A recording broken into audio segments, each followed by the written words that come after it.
This is the Microschool Minute, your weekly dose of microschooling news and events.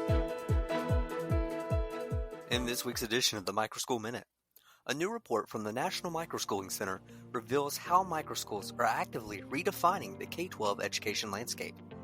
Now representing 2% of United States students, these schools cater to families seeking more flexible, customized learning experiences.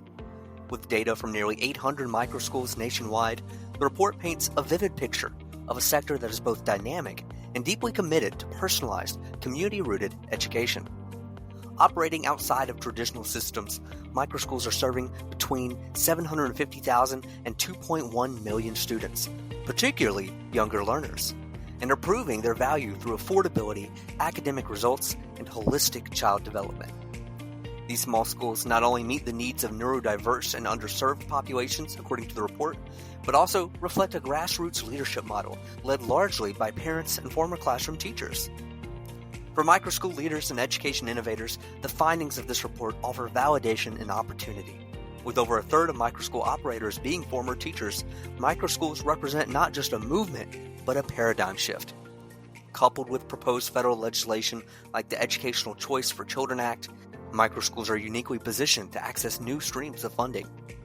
This report offers both validation and a call to action as policymakers debate the implications of school choice legislation and public funding sources.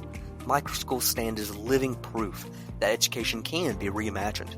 The challenge is now for the broader educational ecosystem to embrace what microschools have already proven, that human-centered, flexible, and mission-driven schools are not only viable, but according to these numbers, they are vital.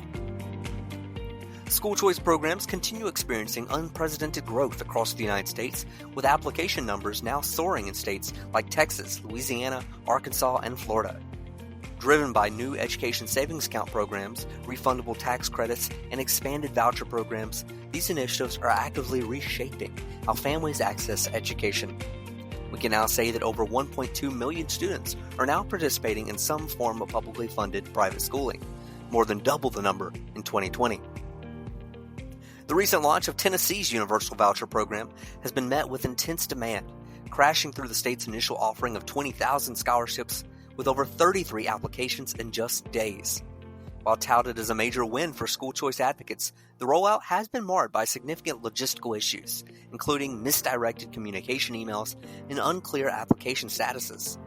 These challenges highlight the limitations of large-scale bureaucratic systems and managing personalized education funding at speed. Florida's repeal of the law mandating later start times for middle and high schools offers a revealing snapshot into the complex balancing act between research, reality, and policy implementation. While supported by studies linking later start times to improved adolescent health and performance, the law met logistical and financial resistance from school districts. Meanwhile, the broader policy landscape in Florida continues to signal a shift toward increased regulation and safety protocols, even as families opt for smaller personalized learning environments. Families in Florida have long benefited from the state's leadership in educational freedom thanks to bold policies that prioritize parental choice and student needs over bureaucratic systems. And with over 500,000 children in the state now learning through their education savings account program, many in microschools, Florida has become a national beacon of innovation. However, further proposed changes in the Florida legislature threaten to reverse this progress. By introducing caps to ESSA eligibility and increasing paperwork for families, lawmakers could unintentionally create barriers to the microschool movement. For leaders and innovators, this is a pivotal moment to advocate for the continued expansion, not restriction, of educational choice in the state. The recent conflict between Baker Creek Academy and Arizona's fire marshals highlight a growing regulatory mismatch affecting the future of microschools nationwide. Denise Lever, who founded the academy as a flexible homeschool enrichment center, found herself confronting state authorities who claimed her small-scale learning environment qualified as a traditional school. This classification triggered costly compliance demands that ignored the unique structure and function of microschools. Only through swift legal action was the academy finally saved. But the case revealed just how precarious the regulatory landscape remains for education innovators. For microschool leaders, the Baker Creek case is more than just a local dispute. but a signal that outdated codes and definitions are being weaponized in the broader fight over school choice. While some states have responded with reform, many microschools still operate in gray areas of the law, vulnerable to shutdown by fire marshals or zoning officials. This underscores the urgent need for modernized policies that recognize microschools as a distinct, legitimate form of education, not just scaled-down versions of public schools.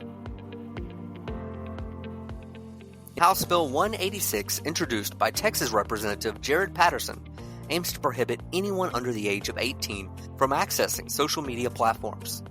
This legislation comes in response to growing concerns in the state about the mental health effects of social media on youth.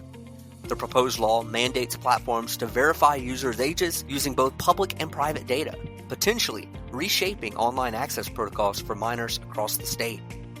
For microschool leaders, this bill underscores the urgency of integrating digital literacy and online safety into personalized learning models. In a closely divided decision, Maine lawmakers rejected a bill this week proposing the establishment of HOPE accounts that would have allowed funds to follow students whose families opt out of the public school system. These accounts, similar to education savings accounts in 17 other states, would have empowered families choosing homeschool or private options by redirecting a percentage of that student's share of state and local education dollars. Ohio families participating in the After-School Child Enrichment, or ACE program, have received a critical extension to spend the remaining federal education dollars. Originally allocated through federal coronavirus relief funds, the ACE program allowed eligible families, especially those from underserved districts, to access up to $1,000 for tutoring, extracurriculars, and supplemental learning. A federal reversal now gives families until September 1st to use these funds, with a final reimbursement deadline of December 1st of this year. However, a new limitation from the United States Department of Education means that only direct academic services will be reimbursed moving forward. In a high-profile cybersecurity incident, a college student has finally been charged after allegedly hacking into PowerSchool, a leading cloud-based student information system used by thousands of K-12 institutions. The breach went undetected for over 100 days, exposing sensitive data of more than 60 million students and 10 million teachers. The attacker reportedly transferred this data to an offshore server and demanded a ransom of $2.85 million in Bitcoin, which PowerSchool ultimately paid. This event highlights the growing vulnerabilities in edtech infrastructure and the severe risk posed to educational communities when vendor security fails. While the microschool frontier is wide open to development, that innovation must be coupled with smart growth and careful, responsible partnerships. Venture capital in the edtech sector continued its steady decline in Q1, with United States investments plunging to $150 million, half the amount from the same period in 2024, and a mere fraction of the $8.3 billion seen just a few years earlier in 2021. This reduced funding pool is now concentrated in fewer, more mature companies, with nearly half of the quarter's capital going to just 3 firms focused on access, automation, and alternative education models. This trend signals a shift toward proven scalability and impact over speculative innovation. Senator Ted Cruz's newly introduced Universal School Choice Act could be the most significant federal development yet for families and educators invested in microschooling. The proposed legislation would enable individuals and businesses to receive federal tax credits for donations made to nonprofit scholarship organizations, which in turn provide funding to families for qualified educational expenses, including homeschooling and microschool tuition. With up to $10 billion proposed annually and a heavy focus on students below the poverty line, this initiative promises to open the doors for lower-income families to access more personalized and flexible education models, such as microschools. This act further legitimizes the growing microschool movement by acknowledging home-based and small private education environments as viable and fundable educational options. Despite recent increases in nominal teacher salaries, new data shows the average school educator is earning 5% less than they did a decade ago when adjusted for inflation.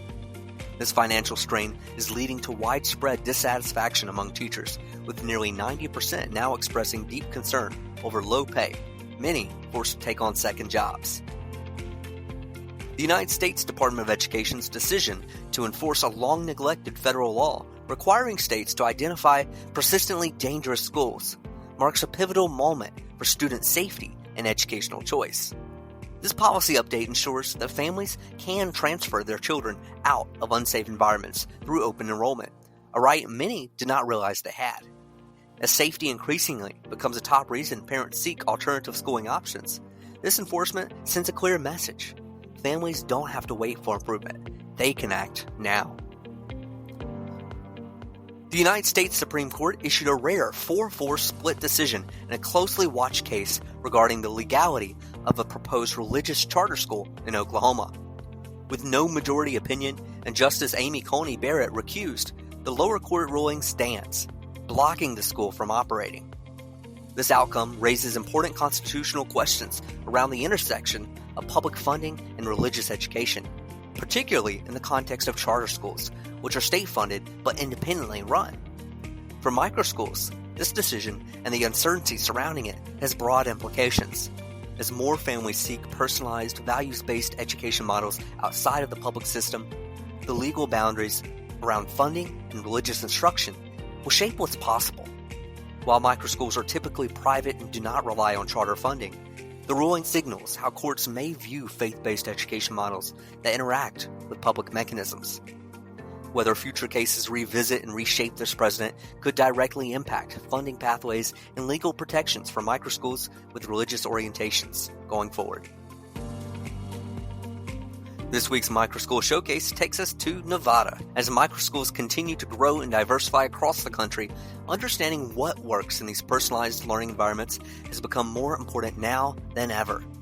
The National Microschooling Center is answering that call by launching a comprehensive, sector-wide research initiative for the 2025-26 school year, measuring what matters in microschools. This effort acknowledges that traditional evaluation tools often miss the mark when it comes to capturing the full impact of microschools' unique educational approaches. By designing research that aligns with the values and goals of microschools, the project aims to equip leaders with actionable data that tells the true story of their students' growth and school experience. Through 3 unique research tracks, academic growth, caregiver feedback surveys, and student insights on school climate, the initiative offers participating microschools both individualized reports and a collective understanding of how their schools are impacting learners. This project offers microschools a rare opportunity to contribute to a nationwide evidence base while improving their own practices, a crucial step toward long-term sustainability, credibility, and continued innovation in the microschool movement. If you're interested in participating in the project, go ahead and visit the National Microschooling Center's website and check out their informational session webinar. They're looking to begin contacting partners in June, begin a short onboarding process, so time is of the essence. If you know of a microschool or organization that deserves a shout out, drop a line and let us know.